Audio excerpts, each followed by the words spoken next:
दिवाली की रात अगर किसी पर तांत्रिक प्रभाव हो गया है तो उसकी पहचान कैसे की जा सकती है? देखिए, मान लीजिए आपके घर के अंदर सब कुछ ठीक था, अभी बहुत अच्छे से खेल रहे थे, नाच रहे थे, कूद रहे थे।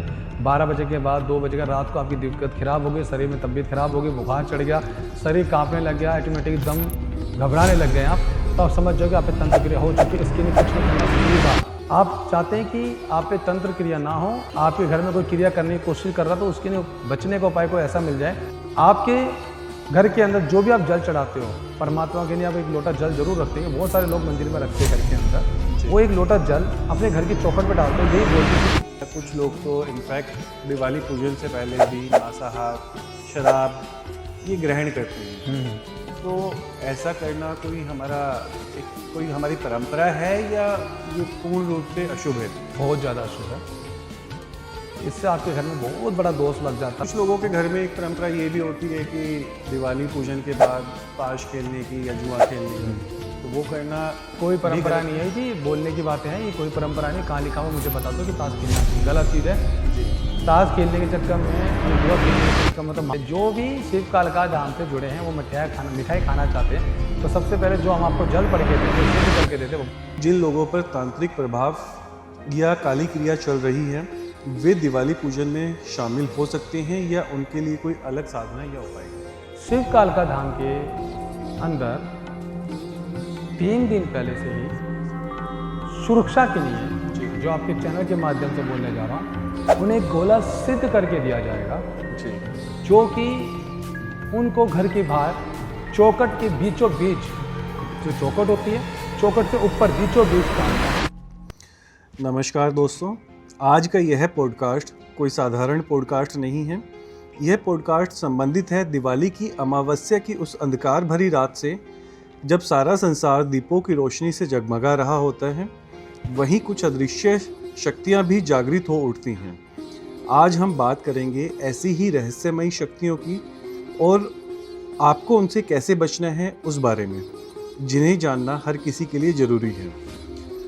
और इन प्रश्नों का उत्तर देने के लिए हमारे साथ हैं आदरणीय जयराज भैया जी। दोस्तों, अगर आप हमारे चैनल पर नए हैं तो हमारे चैनल को लाइक, सब्सक्राइब और शेयर करना ना भूलें, ताकि आपके माध्यम से यह वीडियो बाकी लोगों तक भी पहुंचे और उनका भी भला हो पाए। आइए शुरुआत करते हैं आज के पॉडकास्ट की। जय श्री राम भैया, जय शिव कालका धाम। जय श्री राम, जय शिव कालका धाम। कैसे मेरे भाई आप लोग? बहुत बढ़िया भैया जी। आज का हमारा टॉपिक है दिवाली से संबंधित कुछ प्रश्न, जैसे तंत्र मंत्र, जो हम सबको पता है दिवाली पर मुख्य रूप से होते हैं। क्या सावधानियां हमें इसमें बरतनी चाहिए? ठीक है। जो लोग धाम से जुड़े हैं, जो लोग दूर हैं, उनका कल्याण कैसे हो सके? जी, तो मैं सभी को बोल दूं कि आप सभी लोगों को शिव कालका धाम की तरफ से एडवांस में दिवाली की हार्दिक शुभकामनाएं। दिवाली बहुत अच्छी बने और हम बहुत कोशिश करेंगे कि आपके सवालों का जवाब दे पाए और औरों का भी आपके चैनल के माध्यम से भला हो पाए। जी बोलिए। गुरुजी, मेरा सबसे पहला सवाल आपसे ये है, दिवाली पर सबसे पहले किस देवी देवता की हमें पूजा करनी चाहिए? ठीक है, बहुत प्यारा सवाल। दिवाली पर हमको सबसे पहले किसकी पूजा पाठ करनी चाहिए? दिवाली पे सबसे पहले आपको अपने कुल देवी देवताओं की पूजा करनी है। वो बहुत इंपॉर्टेंट है। दिवाली से पहले 1 दिन पहले, 2 दिन पहले, 3 दिन पहले, 4 दिन पहले अपने कुल देवी देवताओं की पूजा करनी चाहिए। उनके स्थान पे जाने, दिवाली सबसे पहले उनके साथ आप बनाएं। उसके बाद घर के अंदर आके आप जब दिवाली पूजा करते हैं तो सबसे पहले आप अपने गणपति महाराज की पूजा करें, बालाजी महाराज की पूजा करें। उसके बाद आप जिनको भी आप मानते हैं कि पूजनीय हैं, चाहे वो लक्ष्मी माता हो, जो भी उनके साथ शक्तियाँ चलती हैं, शंकर भगवान, उन समस्त शक्तियों की आपकी सेवा करनी चाहिए, उन सबकी पूजा करनी चाहिए। गुरुजी, कुछ लोग ऐसे होते हैं जिन्हें उनके कुल देवी देवता के बारे में नहीं पता होता है, उस कंडीशन में वो क्या कर सकते हैं? बहुत अच्छा सवाल है। जिनकी कुल देवी देवता नहीं पता होता, मैंने कई बार आपके चैनल के माध्यम से बताया कि जिनके कुल देवी देवता नहीं पता होते तो वो करेगी क्या। ऐसे में बड़ी दिक्कत आती है। बहुत सारे लोगों को ये दिक्कत रहती है कि हमारे कुल देवी देवता नहीं पता, मैं कैसे हम करेंगे। तो आप क्या करें, नहीं पता, पीढ़ी से पीढ़ी तक नहीं पता लग रहा, आपके दादा पापा को नहीं पता था, कोई बात नहीं। आप जिसको मानते हैं, आपको लगता है कि आपके बालाजी, आप बहुत ज़्यादा मानते हैं बालाजी को, तो आप बालाजी को अपना कुल का देवता मान लें। इनसे बड़ा देवता फिर कौन हो सकता है ब्रह्मांड में? बालाजी हो जाए, शंकर भगवान हो जाए, किसी किसी के भटुक भैरव है, किसी के काल भैरव है, किसी किसी की देवी माँ शीतला है, देवी बनाना चाहो, किसी की दिल्ली की कालका माई है, किसी की माँ वैष्णो है, किसी की दुर्गा माता है, आप इनको मना सकते हैं। इनको मान के आप पूजा करें। फिर यही पूजा अगर आपने इनको बालाजी को अपने दूत वो मान लिया ना कि ये मेरी कुल की देवी देवता है, तो आप इन्हीं को ही अपने बच्चों को बताने कि बेटा ये हमारे बालाजी कुल के देवता। तो आप उनके बाद क्या चुनाव करोगे आप कि बालाजी कहाँ हैं? बालाजी हर जगह हैं। इनका मेन स्थान क्या है? सालासर बालाजी हो गया, मेहंदीपुर बालाजी। तो आप इनमें से एक जने को एक जगह डिसाइड कर लो कि भाई हम इनको मानेंगे कुल का देवता। फिर आपको वहाँ जाना पड़ेगा, होली दिवाली जो भी त्यौहार आएगा तो आप ऐसे कर सेवा कर सकते हो। और कोई दिल्ली की कालका को मानता है दिल्ली में आपको दिवाली बनानी पड़ेगी, कोई शीतला माता को मानता तो गुड़गांव जाएगा, कोई मशानी माई को मानता तो मशानी के पास जाएगा। इस तरह के अलग अलग देवी के पास जा सकते हैं जी। अच्छा गुरुजी, जैसे कि आपने बताया कि दिवाली पूजन से पहले हमें अपने कुल देवी देवता के स्थान पर जाकर उनकी भी पूजा करनी चाहिए, तो क्या ये जरूरी है या उनकी पूजा हम घर में भी कर सके? क्योंकि बहुत सारे लोगों के लिए संभव नहीं हो पाता है कि वो अपने कुल देवी देवता के स्थान पर जा पाएं। देखिए, मैंने मेरी हमेशा यही चीज़ों की लड़ाई रही है कि हमेशा अपने कुल देवी देवता को इम्पोर्टेंट दो। कुल देवी देवता कौन होते हैं? वो हमारे असली में रियल में हमारे वो माता पिता, हमारे कुल के देवी देवता जो हमारे पीढ़ी तो पीढ़ी पूछते आए हैं जी। अगर आप दिवाली होली से पहले उनकी आप सेवा कर लेते हो, उनके पास जाके उनके साथ दिवाली बना लेते हो, तो मैं आपको एक चीज़ बोल सकता हूँ कि आपके घर में कभी कोई तंत्र नहीं चलेगा। हर कोई माता पिता चाहता है कि बच्चा मुझसे मिलने आए। अगर वो दूर रहते हैं तो क्या बच्चों को जाना नहीं चाहिए? क्या दूर देखना है, क्या पास देखना? साल में एक बार अगर अपने कुल देवी देवता के स्थान पर चले जाते तो मुझे नहीं लगता कि दूर। हाँ, कोई ऐसी प्रॉब्लम आपके साथ आ गई है जीवन में जी, ऐसी कोई जीवन में आगे प्रॉब्लम आ चुकी है, भाई पैसे नहीं है, जाने में दिक्कत, तब उनके नाम के आप पैसे रख सकते हो कि बाबा अभी आपके पास हम आ नहीं सकते, मगर आपके नाम की 51 रुपये 101 रुपये रखें, जब भविष्य में हम आएंगे तो आपके वहाँ दान कर देंगे। मगर मैं फिर दोबारा कह रहा हूँ, आपको अपने कुल देवी देवता के स्थान जरूर जाना चाहिए, दूर का मत देखो, जाओ जी। गुरुजी, अगला प्रश्न मेरा आपसे ये है, लक्ष्मी गणेश जी पूजन की सही विधि और विधान क्या है?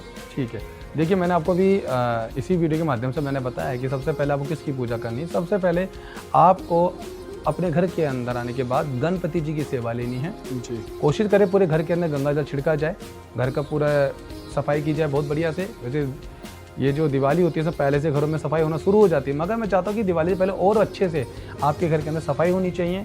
सफाई होने के बाद आपकी जितनी भी मूर्तियाँ उन सब पे गंगा जल छिड़कना चाहिए, बहुत ज़रूरी है। गंगा जल मूर्तियों के ऊपर भी छिड़का जाए, आपके मंदिर के अंदर भी छिड़का जाए। उसके बाद सबसे पहले गणपति जी को मनाया जाए। उसके बाद आप जिसको भी योग्य मानते हो, जैसे बालाजी महाराज हो गए, पंचमुखी इनको पूछ सकते हो। उसके बाद आपके जो गुरु हैं, जिसको आप गुरु मानते हैं, जो आपको लगता है कि गुरु के योग्य है, दिल से हम उनके मानते हैं, उनके नाम की नहीं भी आप बोल सकते हो कि इस जोत के अंदर हम अपने गुरु को भी सानिध्य मानते हैं कि गुरु के माध्यम से हमको शक्तियाँ प्राप्त होती है। जो गुरु धारण ले रखा है, जिन्होंने गुरु को माना, उनका नाम भी आप ले सकते हैं। उसके बाद आप लक्ष्मी माता, उनका समस्त परिवार, उनके समस्त शक्तियों को, श्री नारायण जी को, इन सबको पूजना है। इससे आपकी दिवाली बहुत अच्छी बन सकती है जी। जी गुरुजी, पूजन के लिए सही समय और मुहूर्त कितना महत्वपूर्ण है? देखिए, कई बार बोला गया है कि अभिजीत मुहूर्त हो गया, विजय मुहूर्त हो गया, और एक मुहूर्त, ऐसे 3 मुहूर्त होते हैं। इसके बाद एक मुहूर्त और आता है, राहु काल मुहूर्त होता है एक। इसी चीज़ का बड़ा ध्यान दिया जाता है। अगर राहु काल लगा हुआ है तो उस मुहूर्त में पूजा ना करें, क्योंकि उसमें पूजा का फल उतना नहीं मिलता। उसमें कहीं ना कहीं उसका फल राहु काल, यानी कि राहु जो होता है वो प्रेत ले जाता है। तो कोशिश करें इस चीज़ों को ना करें आप जी। अच्छा गुरुजी, मैं आपसे ये पूछना चाहूँगा, पूजा सामग्री में कौन सी वस्तु अनिवार्य रूप से होनी जरूरी है? पूजा में आपको क्या यूज़ करना चाहिए, क्या नहीं करना चाहिए, ध्यान से रख के चलिएगा। क्योंकि पूजा के अंदर सबसे पहले अगर आप घर के अंदर जोत पूजित कर रहे हैं तो आपका मेन जो होता है वो गंगा जल होता है। मैंने अभी बताया, वो गंगा जल पूरे घर में डलना चाहिए। गंगा जल से शुद्धता होती है। उसका हो सके अगर आप जोत पूजित करने जा रहे हैं माँ लक्ष्मी की, बहुत से लोग वो दुकान से बना हुआ घी ले लेते हैं और उनको पता नहीं होता कि वो घी गाय का नहीं है, वो घी जी अलग भैंस का घी है। तो आप कोशिश करें गौ माता, गऊ का यानी गाय का घी की आप जोत पूजित करते हैं माँ लक्ष्मी के, नारायण के लिए, तो वो ज़्यादा बेटर रहेगा। ना हो सके तो फिर आप एक अच्छे तेल की जोत पूजित कर सकते हैं। जरूरी नहीं कि आप घी की जोत पूजित करें, तो तिल की भी कर सकते हैं। इस चीज़ों को बड़ा मायने रहता है। उसके बाद भोग बड़ा इम्पोर्टेंट है। खील पतासे जो आप भोग देते हैं, पंचमेवा, इसका भोग दो आप उनको, ठीक है। उसके बाद जितना हो सके फल फ्रूट, 5 फल जरूर दे, जो आपको लगता है योग्य आप फल देना चाहो 5 फल दे सकते हैं जी। अच्छा गुरुजी, दीपक कहाँ पर रखना सबसे शुभ माना जाता है? मुख्य द्वार, तिजोरी या कोई अन्य स्थान? सबसे अच्छा, देखो, दीपक पूजित करना है तो दीपक सिर्फ मंदिर के अंदर रखे। ये आप चीज़ें न करें कि हम बाहर रखेंगे, चौखट पर रखेंगे या तिजोरी में रखेंगे, नहीं। जहाँ पूजा करते आए हैं, जहाँ शुरू से पूजा करी, जो भी आपने स्थान बना रखा है, उसी स्थान पे दीपक ज़्यादा रखें। बाकी आप अपने घर में सजाना चाहते हैं दीपक से तो कहीं पे आप रखें तो उसका कोई वो नहीं है दोस्त। अच्छा गुरुजी, एक प्रश्न मैं इसी बीच में आपसे ये पूछना चाहूँगा कि दिवाली की रात कुछ लोग अपने घर पर भी कुलदेवी की पूजा करते हैं और घर के मुख्य द्वार पर भी कुलदेवी का दीपक प्रज्वलित करते हैं, तो क्या वे कर सकते हैं ऐसा या ये चीज़ मना है? नहीं नहीं नहीं, बिल्कुल करना चाहिए। दिवाली के दिन आपको मैंने बताया कि अपने कुल देवता स्थान पर आप जाते हैं जी, तो 3 दिन पहले आप होके आगे तो उसका मतलब ये नहीं कि आप घर के अंदर अपने कुल देवी देवता की जोत प्रज्वलित नहीं करोगे। नहीं, हमें माँ लक्ष्मी के बाद, गणपति जी के बाद हमें अपने कुल देवी देवता के नाम की जोत भी उनके साथ में ही प्रज्वलित कर सकते हैं, उनका स्थान देके। क्योंकि देखो भगवान के साथ बैठे हुए भगवान, उनके साथ देवी देवता प्रॉपर नहीं बिठा सकते, उनका स्थान बहुत बड़ा है, भगवान का स्थान बड़ा है। अब ग्रामी देवी देवता हैं तो आप उनके साथ में उनके नाम की भी जोत प्रज्वलित कर सकते हैं अपने देवी देवताओं के लिए, इसमें कोई रोक नहीं, अच्छी बात है, करनी चाहिए जी। अच्छा गुरुजी, अगले कुछ प्रश्न मैं आपसे साधना, तंत्र, मंत्र से संबंधित पूछना चाहूँगा जी। गुरुजी। इसमें सबसे पहला सवाल मेरा आपसे ये है, क्या दिवाली की रात साधना और मंत्र सिद्धि के लिए खास होती है? बहुत ज़्यादा इसका इंतजार किया जाता है। एक अच्छा भगत, एक अच्छा साधक और एक तांत्रिक या कोई भी अघोर इन चीज़ों का इंतजार करते हैं कि एक समय आए, और इस समय का कई मतलब सालों से इंतजार किया जाता है। और ऐसे में एनर्जी बहुत ज़्यादा होती है, क्योंकि आपको पता है दिवाली का सभी ब्रह्मांड की शक्तियाँ धरती पे उतरी हुई है जी, और जागृत है उस टाइम पे स्थान। ऐसे में अगर आप 3 दिन पहले से साधना ले लो, कोई तो 11 दिन की लेता है, कोई 21 दिन की लेता है, कोई 7 दिन की लेता है, कोई 3 दिन की लेता है। मैं कहता हूँ 3 दिन भी आप जिसको पूज्य मानते हो उस देवी देवता की जोत पूज्य ज़्यादा से ज़्यादा जप करें, तो आपका मंत्र जो 1.5 लाख में सिद्ध होना था वो मात्र 11,000 में भी सिद्ध हो सकता है, या हो सकता है 500 में सिद्ध हो जाए। तो उसमें आपकी एनर्जी इतनी बढ़ जाती है कि आप पे कोई तंत्र नहीं कर सकता, और आप कहीं ना कहीं देखा गया कि जाप करने से उनकी दृष्टि तक खुल जाती है और वो आगे तक का भी देख पाते हैं। जी। अच्छा गुरुजी, जैसे कि आपने बताया कि 3 दिन पहले या 7 दिन पहले, 11 दिन पहले जिसकी जैसी एडजस्टमेंट बैठती है वैसी वो साधना ले सकता है। तो ये किसी पर्टिकुलर भगवान की लेनी आवश्यक है या कोई गणेश जी या हनुमान जी या माता की अगर लेना चाहता है, और उसमें उसे किन मंत्रों का जाप करना है? मैं बहुत अच्छा सवाल है आपका। मैं सबसे पहले बताऊँ, सबसे पहले हो सके तो आपको अपने कुल देवी देवता की जरूर करनी चाहिए, क्योंकि कुल की देवी देवता स्ट्रॉन्ग नहीं है तो आप पे कोई तंत्र चलेगा नहीं, है ना। ठीक है, आपके कुल देवी देवता नहीं पता तो आप ही किसके करेंगे। तो सात्विक रूप से कुछ मंत्रों को मैंने बताया जो नॉर्मली आप जप कर सकते हैं। सबसे पहले गणपति महाराज हैं, आप इनकी साधना कर सकते हैं, उनका भी जप बता रखा मैं, ओम गण गणपति नमः ओम का जप कर सकते हैं। दूसरा आप शंकर भगवान, सबसे बड़ा मंत्र, महामंत्र, मैंने कई पॉडकास्ट में भी बताया, कई वीडियो में बताया, धाम में हम कराते हैं, ओम नमः शिवाय ओम का जप करा सकते हैं। तीसरा आप बालाजी महाराज जी का मंत्र जप करा सकते हैं, ओम हन हन हनुमते नमः ओम। आपने क्वेश्चन देखा होगा, हम हन मंत्र जो बीज एक ही मंत्र में 2 डाला हुआ है, ये मेरा खुद का सिद्ध किया हुआ मंत्र है, मैंने सिद्ध किया है, ऐसे मैंने कार्य लिया, तो अब इसका भी मंत्र जप कर सकते हैं। अब बहुत सारे लोग सोचेंगे हम क्या काली माता की साधना कर ले, तो क्या करना सही रहेगा? देखिए, अगर आपके पास कोई किसी गुरु का हाथ है, किसी अच्छे साधक का या किसी साधक के गुरु के सानिध्य में रह के आप साधना करते हैं, तो अब काली माता क्या, आप भैरव बाबा के भी, काल भैरव की, किसी की भी साधना कर सकते हैं। गुरु नहीं है तो आप जो मैंने मंत्र बताया इनका जप कर सकते हैं। और जैसे अगर कोई अपने कुल देवी देवता की साधना करता है तो उसके लिए किन मंत्रों का जाप कर सकता है? देखिए, किसी कुल देवते हो सकता है कि गुरु गोरखनाथ हो, गोगा जहारवीर हो जी, है ना, किसी के अलग अलग अन्य देवता हैं, किसी के बालाजी महाराज हो, बहुत सारे अलग अलग देवता, तो उनके नाम का जप कर सकते हैं, उनको पता होता है कि उनके गुरु ने क्या जप दिया। जी जी, ठीक है। अच्छा गुरुजी, अगला प्रश्न मेरा आपसे ये है, दिवाली की रात कौन से देवता या कौन सी शक्तियां विशेष रूप से जागृत रहती हैं? सबसे ज़्यादा अगर देखा जाए दिवाली के अंदर काल भैरव, शमशानी काली, महाकाली, भद्रकाली और 10 माँ विद्या, ये जागृत रहती हैं। गुरुजी, साधारण व्यक्ति इस रात कौन सी छोटी साधना कर सकता है जिससे उसके जीवन में समृद्धि आए? सबसे अच्छे स्टूडेंट्स के लिए मैं कहूँगा कि गणपति महाराज और माँ सरस्वती का जप कर सकता है जी, और जाप भी नहीं करे, उनकी सेवा कर ले, उनका पाठ कर ले, उनकी दुर्गा सप्तशती का पाठ कर ले, ऐसी माताओं का पाठ कर ले, उससे स्टूडेंट के लिए बहुत बढ़िया है। और कोई चाहता है कि मेरे बिजनेस में बहुत फ़ायदा हो तो माँ लक्ष्मी का नाम ले सकता है, माँ लक्ष्मी का पाठ कर सकता है, जैसे लक्ष्मी जी का। और हो सके तो सबसे बेटर है कि आप गणपति जी और श्री नारायण जी का करें आप, क्योंकि नारायण जी की कृपा जब आप पे प्राप्त होती है तो आपके समस्त पितरों को मुक्ति मोक्ष प्रदान मिलता है, तो आपके कारोबार में वैसी उन्नति हो जाती है, बिजनेस वालों की नहीं, इसकी आप सेवा कर सकते हैं। गुरुजी, अगला प्रश्न मेरा आपसे ये है, क्या धन प्राप्ति से जुड़े कुछ खास उपाय या मंत्र हैं जो दिवाली पर एक साधक को करनी चाहिए? बहुत प्यारा सवाल है। उपाय मैं ये बता दूं कि 3 दिन बहुत प्यारे हैं आपके लिए। इस 3 दिन माँ लक्ष्मी की सेवा करो। जी। उपाय में मैं आपको बता दूं कि एक ना धन लक्ष्मी पोटली बनती है, बहुत सारे लोग बनाते हैं। जी। आपके चैनल के माध्यम से बताते हो तो किस तरीके से बना सकते हैं। धन लक्ष्मी पोटली बनाने के लिए सरल उपाय, बहुत छोटी सी पूंजी आपकी लगेगी इसके अंदर। जो मैं आपको बता रहा हूँ वो सामान आपके जो वीडियो देख रहे हैं जी। वो इस सामान को इकट्ठा कर ले, एकत्रित कर ले, जिससे वो ये चीज़ कर सके। सबसे पहले 5 काले जायफल, 5 लौंग, 5 पतासे, 5 गोमती चक्कर, 5 पीली कौड़ी, 5 हल्दी की गांठ और 1 चांदी का सिक्का, जी। और हो सके सूखा धनिया का दाना होता है, आपने देखा वो दाने बीज होते हैं। जी। सूखा धनिया, वो पीली सरसों, इन सभी चीज़ को एकत्रित करके इकट्ठा करके एक लाल रंग का कपड़ा रखे माँ लक्ष्मी के पास, जहाँ पूजा हो रही है कि माँ इसके अंदर ये सब सामान, जितना भी सामान है, कुमकुम जरूर डालेगा। ये सब आपका सामान है माँ, मैं आपकी सेवा कर रहा हूँ, ये लक्ष्मी माई इसके अंदर आप विराजमान हो जाए, मेरे कारोबार में बरकत दे, मेरी चिंता दूर करे, मुझे कर्जों से मुक्ति दिलाए। मैं आपकी शिव कालिका धाम को साक्षी मान के ये भेंट करता हूँ। कृपया करें कि एक अंश अपना इसके अंदर छोड़ दे, जिससे मेरे घर में बरकत रहे। और इसको आप दिवाली के अगले दिन सुबह तक, वैसे तो 24 घंटे दीप जलने देना, उस दिन रात को गेट खुला होना चाहिए, आपको उसको बांध, उसी दिन पड़ा रहना, अगले दिन उसको बांध के लाल कपड़े में अपनी तिजोरी में रखो आप। और जब भी आप उठो उसको नहा धो के जी उसमें पैसे रख दो, और जब भी आप उसको छूने जाओ तो उसको एक बार जरूर बोलना, जय शिव कालिका धाम की, जय महालक्ष्मी। इतना आप बोल दो, धाम की शक्तियाँ आपके साथ प्रकट हो जाती है, महालक्ष्मी की आप पे कृपा होना शुरू हो जाएगी। आपको देखना काम कैसे बनने लगेंगे, आप खुद कहोगे कि भैया उन्नति हुई है, बरकत हुई है। जरूर देखना और मुझे जरूर बताना। तो गुरुजी, जो अभी आपने सामान बताया है, लाल कपड़े में पोटली बना कर रखना है, क्या ये हमें दिवाली की रात को बांध के रखना है और अगले दिन सुबह उठा के रखना है, या बांधना में पहले है? नहीं, ये आप लाके पहले इकट्ठा कर लीजिएगा सामान।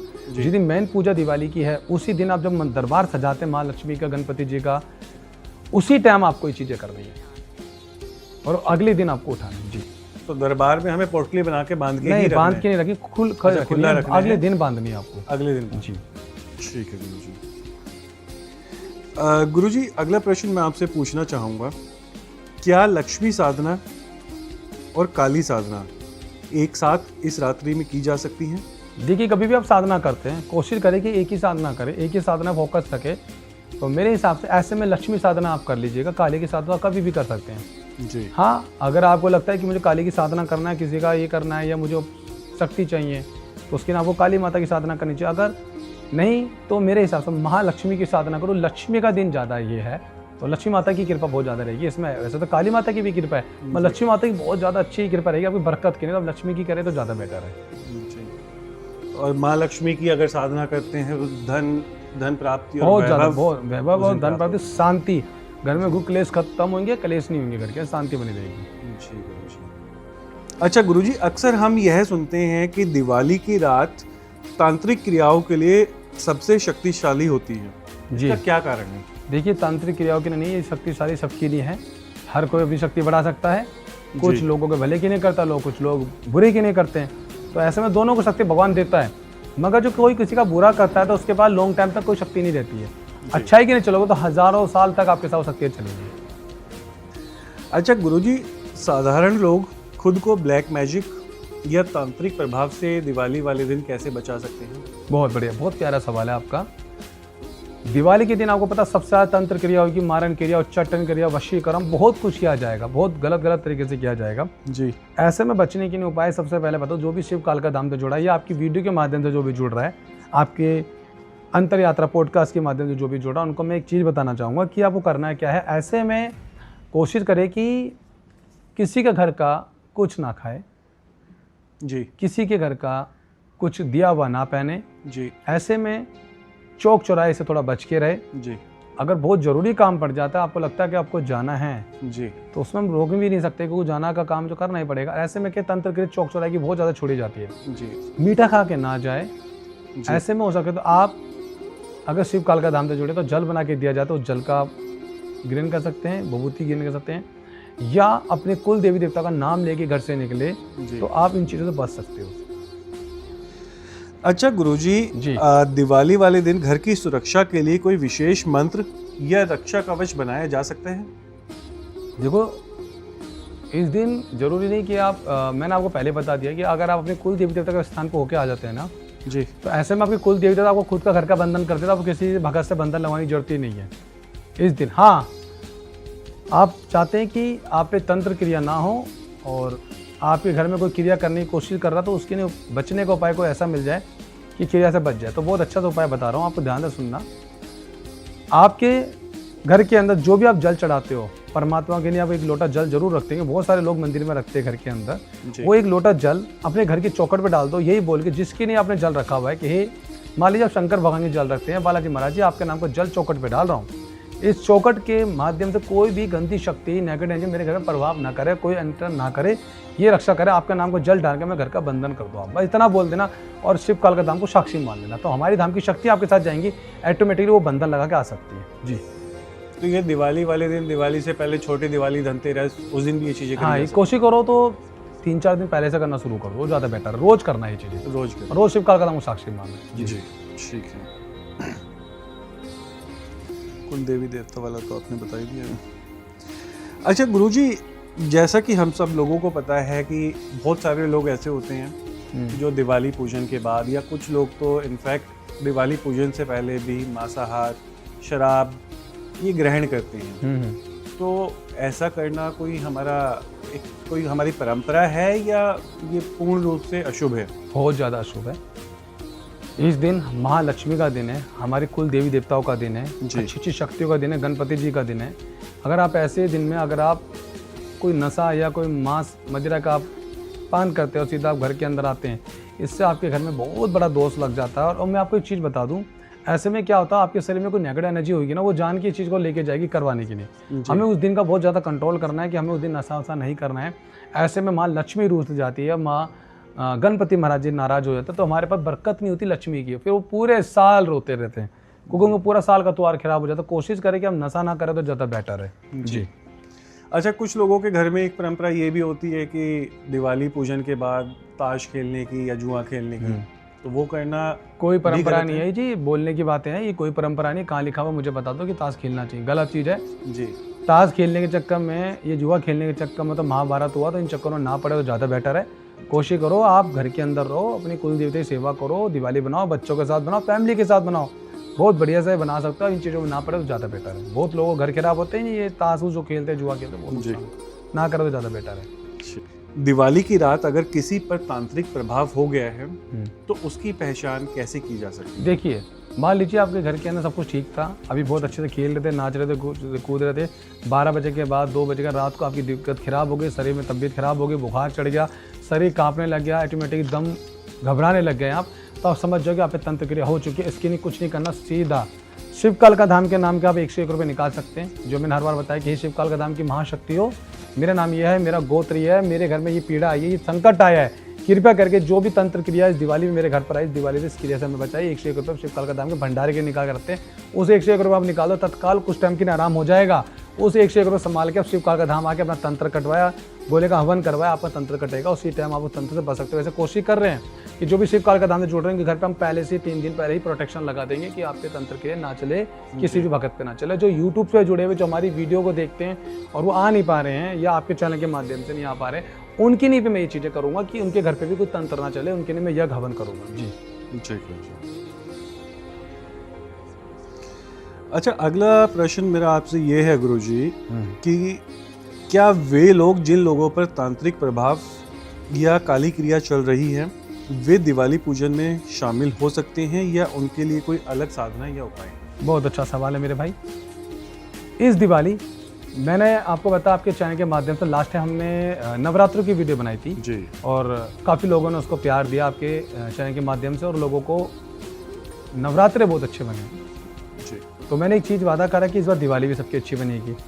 इसके लिए क्या करना है, आपको शिवकाल का धाम के अंदर 3 दिन पहले से ही सुरक्षा के लिए जी, जो आपके चैनल के माध्यम से बोलने जा रहा हूँ, उन्हें एक गोला सिद्ध करके दिया जाएगा जी, जो कि उनको घर के बाहर चौखट के बीचों बीच, जो चौखट होती है, चौखट से ऊपर बीचों बीच टांगना है। आप पे कोई भी क्रिया करता है जी, वो उसी टाइम वो सारी क्रिया उस गोले के अंदर आ जाएगी, जिससे आप तंत्र से बच सकते हैं। वो गोला 3 दिन पहले आप लेके जाएंगे, 3 दिन तक वो चौखट पे टंगा रहेगा, चौखट के ऊपर, सर पे ना टच हो, ऊपर। तो कोई भी क्रिया आएगी तो सीधा आपके घर के अंदर एंटर करती है, तो वो ऑटोमेटिक शक्तियाँ उसको वहीं पे खींच लेंगी। और वो गोला जैसे दिवाली, मान लीजिए आज दिवाली खत्म हुई तो कल आपका अगला दाम खुलता है, तो आपको गोला लाके वापिस हवन कुंड में डालना, सारी क्रिया उसी में आ जाएगी। हाँ, 10% 5% प्रभाव पड़ेगा, हो सकता है कि मारण क्रिया आ रही थी आपके ऊपर, पूरा शमशान आ रहा था आपके ऊपर, उससे आप बच सकते हो जी। तो ये जो आप गोला सिद्ध करके देंगे, ये मुख्य द्वार की चौखट पे डालना है? मुख्य द्वार की चौखट, जो शिव कालिका धाम से जुड़े हैं, जो धाम में आ रहे हैं रेगुलर, उनके लिए, नए बंदों के लिए नहीं है जी। पहले बताओ तो जो रेगुलर पुराने बंदे उनके लिए। अब आपको नए बंदों के लिए क्यों नहीं, नए बंदों को हम अभी जानते नहीं है कहाँ से आ रहे हैं, कैसे आ रहे हैं, उनके लिए नहीं है कि वो लोग यूज़ कर ले, वो ना ला के दे गोले को, वो फेंक दे, तो कहने देवता का अपमान है, देवता के भोग का अपमान है। तो हम सिर्फ उन्हीं को देंगे जो शिव कालिका धाम से जुड़े हुए हैं। बाकी प्रोटेक्शन हम उनकी भी लगाएंगे जो धाम में जुड़े हुए हैं, जो आ रहे हैं या जो यूट्यूब पे जुड़े हुए हैं, उनके लिए हम प्रोटेक्शन हवन के माध्यम से लगा देंगे जी गुरु जी। अच्छा, इसमें जैसा कि आपने बताया कि गोले को हमें मुख्य द्वार की चौखट के बीचों बीच टांगना है, लेकिन इसमें बहुत सारे लोग ऐसे होंगे जो घर के बाहर या चौखट पर गोले को टांगने में कंफर्टेबल फील नहीं करेंगे कि कोई रिश्तेदार आए तो वो क्या सोचेगा या पड़ोसी क्या सोचेगा। उनके लिए कोई ऐसी सुविधा है जिससे वो कहीं और रख सकें? परिवार क्या सोचेगा, रिश्तेदार करो, ये मत सोचो, हमारे को अपना परिवार बचाना है जी, इसके लिए हमें करना है। हम उस गोले को ना दिखे तो हम लाल कपड़े बांध के भी रख सकते हैं, एक पन्नी में डाल के टांग दो, कोई पता नहीं चलता, कुछ नहीं दिखता ऐसे जी। ठीक है गुरुजी। अच्छा गुरुजी, दिवाली पर कौन से तेल का दीपक प्रज्वलित करना सबसे शुभ है? सरसों का तेल, तिल का तेल या देसी घी? देखिए, सबसे पहले तो बता दो, देसी घी सबसे शुभ माना गया है जी, देसी घी का। और बहुत सारे लोग देसी घी की जोत पूजलित नहीं कर सकते, नहीं वोट कर पाएंगे बहुत सारे लोग, तो कुछ लोग सरसों को तेल का भी कर सकते हैं और कुछ लोग तिल का तेल का भी कर सकते हैं। तो इन दोनों में तो कुछ भी आप कर सकते हैं, जो आपको लगता है खरीद सकते हो आप उसमें करो, दोनों ही बेटर है, तिल का तेल और सरसों का तेल, दोनों बेटर है। ठीक है। तो गुरुजी, क्या ये तेल धाम से सिद्ध करके दिया जाएगा या नॉर्मल तेल? नहीं, कहीं से भी ले लो, धाम से सिद्ध करने की जरूरत नहीं है, वो आप कहीं से भी ले सकते हो जोत के लिए। तो कोई विशेष मंत्र हमें पढ़ने हैं ताकि? नहीं, शिव काल का धाम से अगर आप गोला लेके जा चुके हैं, आपके घर में बंधन वैसे ही लग गया है, तो कोई प्रेत आपके घर में एंटर करेगा ही नहीं जी, जो कि भोग खाएगा ही नहीं आपका जी। अब जो मैं आपसे प्रश्न पूछ रहा हूँ ये बहुत महत्वपूर्ण है और एक ऐसा प्रश्न है जिसके लिए हम सब पूरे साल का इंतजार करते हैं। बेसिकली ये प्रश्न है दिवाली पर मिठाई से संबंधित। तो आपको पता ही है कि दिवाली का त्यौहार मिठाई के बिना अधूरा है जी।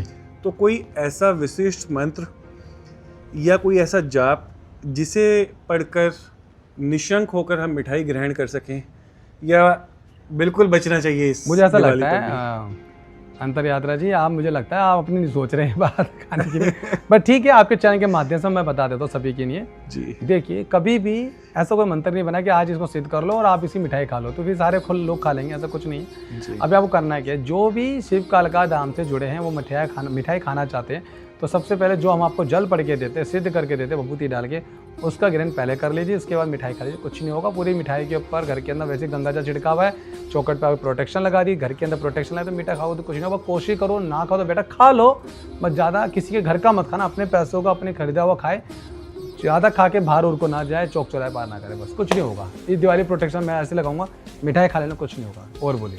मतलब अपने पैसों की खरीदी हुई मिठाई जी, किसी का थाली का किसी टेंशन के, किसी की थाली का नहीं खाना, जो थाली चेंज करके देते हैं वो नहीं खाना। और किसी ने बोला कि हमारी तरफ से आई भैया खा लेना, बहुत महंगी मिठाई, गलती ना करे, वो महंगी मिठाई बहुत ज़्यादा महंगी पड़ सकती है। सिर्फ अपने हाथ से खरीदी हुई और अपने घर पे बनाई हुई मिठाई, हाँ वही खा सकते हैं, उसमें कोई रुकावट नहीं है, वो खा सकते हैं। अच्छा गुरुजी, एक प्रश्न और है मेरा आपसे जी।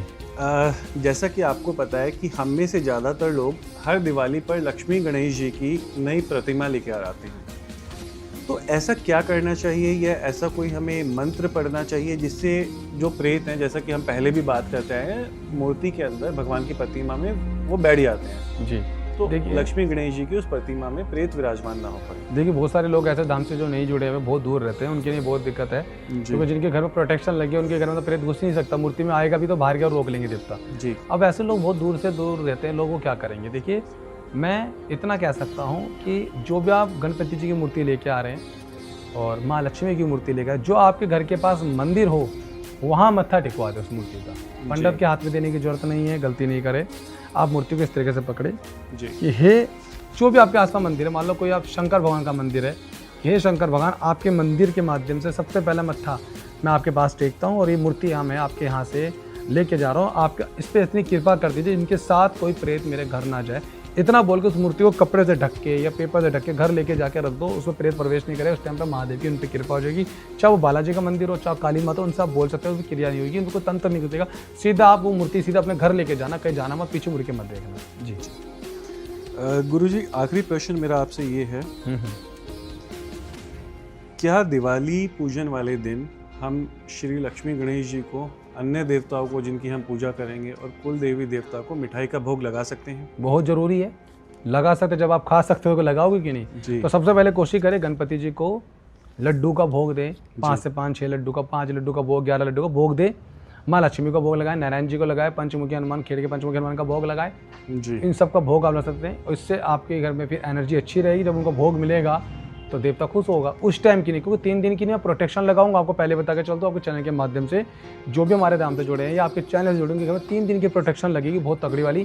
कोई प्रेत उनकी मिठाई भी नहीं खा सकता जी, कर सकते हैं। गुरुजी, हमारे प्रश्नों का पिटारा आज यहीं समाप्त होता है। बाकी जो लोग शिव कालका धाम से रेगुलर जुड़े हुए हैं, शिव कालका धाम में रेगुलर आ रहे हैं, शिव कालका धाम के चैनल पर लाइव जुड़ते हैं, ठीक है, उन लोगों के लिए कोई विशेष संदेश या विशेष मंत्र जो आप देना चाहें, जिससे वो दीपदान या कुछ भी ऐसे उपाय कर सके जिनसे उनके ऊपर शिव कालका धाम की या बाकी समस्त शक्तियाँ अपना आशीर्वाद उन्हें प्रदान करें? बहुत प्यारा सवाल है मेरा भाई आपसे, और बहुत अच्छा लगा मुझे आपने पूछा। मैं आपको एक चीज़ बता दूं, इस दिवाली पे जो भी मेरे YouTube चैनल से जुड़ा हुआ है जी, या जो भी ये वीडियो देख रहा है आपके चैनल के माध्यम से, अंतर यात्रा पॉडकास्ट के माध्यम से और शिव कालका धाम के माध्यम से, मैं उनको बता दूं, जो भी शिव कालका धाम से जुड़ा उन सबके लिए बहुत ज़रूरी ये सोचना है कि कैसे आप अपने घर के अंदर बहुत ज़्यादा पॉजिटिव चाहते हैं कि आपको आए जी। इसके लिए आपको जो भी आप दीप दान करते हैं घर के अंदर, जो भी आप दीप से सजाते हैं, मोमबत्तियों से सजाते हैं जी, वो तो आप करो जी। उसके अलावा आप कोशिश करो 101 दीप या 108 दीप, कोशिश करो 108 या 51 या 101, 3 आपको मैंने अंतर बता दिए। इसकी आपको जोत पूजन करनी तिल के तेल, मैं दोबारा बता रहा हूँ, तिल के तेल की जी। जो आपने सरसों के तेल की जोत पूजन करी है, सीढ़ियों में लगा रहे हो, छज्जे में लगा रहे हो, कोई दिक्कत नहीं है जी, वो करो। अगर आप चाहते हैं शिव कालका धाम की समस्त शक्तियां आपके साथ खड़ी हो जाए जी, धाम की ऊर्जा, धाम की प्रोटेक्शन और आपके घर पर तगड़ी लग जाए, ऐसे में एक बहुत अच्छा ऑफर आपको बता दूं, मैं दोबारा बता दूं, 51, 101 या 108 मिट्टी की दिए लेके आओ जी। जितने बड़े आप ला सकते हो जलाने के, चाहे वो छोटे से भी हो चाहे बड़ा हो, जो चलता है।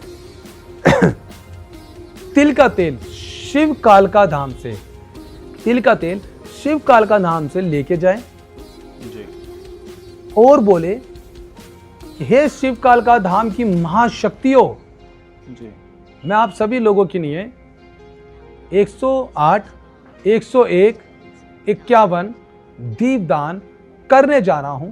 शिव कालका धाम को साक्षी मान के इस जोत को स्वीकार करे इस दिवाली पे और मेरे घर में अपनी प्रोटेक्शन लगा दे। हे शिव कालका धाम की महाशक्ति, महादेव, महागुरुदेव जी, ऐसे कह के आप जोत पूजा कर दी। उसके बाद आपके घर में जो पॉजिटिव वाइब्स आने वाली, ये जोत आपको घर के अंदर ही जलानी है। जो आपका मंदिर है ना, जहाँ आपने लक्ष्मी सजाई है, उसी साइड में आपको सजाना है ये। और बनाने के बाद कोशिश करना, बना के वीडियो जरूर मुझे दिखाना, मुझे टैग करना, मैं जरूर देखूंगा यूट्यूब के माध्यम से। आप करके देखना और उसके बाद जो पॉजिटिव वाइब्स आपके पास आने वाली है ना, क्योंकि वो सिद्धियाँ मैं भेजूंगा और आपके घर में जो प्रोटेक्शन लगने वाली, दिवाली ऐसी बनने वाली कि ज़िंदगी में याद रखोगा। बहुत अच्छी दिवाली बनने वाली है, ये उपहार कर लो, अब बड़ा मजा आएगा। सारे तंत्र कटेगा, संकट कटेगा, कर्जों से मुक्ति मिलेगी, धाम की शक्ति लगेगी, प्रोटेक्शन घर में लगेगी और बढ़िया आप ताकतवर जाओगे। जय श्री महाकाल। जय श्री महाकाल। गुरुजी, आपसे बात करके बहुत अच्छा लगा गुरुजी। आज आपने कुछ ऐसे प्रश्नों के भी उत्तर दिए जो हम में से ज़्यादातर लोगों को नहीं पता थे, या हम सब लोगों के लिए वो एक रहस्य था। उन सब चीज़ों के लिए धन्यवाद आपका जी। और दोस्तों, आज हमने जाना कि अंधकार सिर्फ डर का प्रतीक नहीं बल्कि शांति और जागरूकता का भी प्रतीक है। गुरुजी ने हमें बताया सुरक्षा केवल बाहरी नहीं अपितु आंतरिक जाप भी आवश्यक है। याद रखिए, जिस मन से डर खत्म हो जाए वहीं से सच्ची भक्ति की शुरुआत होती है। जी, अगली रहस्यमयी रात में फिर मिलेंगे कुछ नए प्रश्नों और कुछ नए सच्चाई के साथ। ठीक है। जय जय श्री राम श्री गुरु जी। महाकाल, जय शिव काल का धाम की। जय शिव।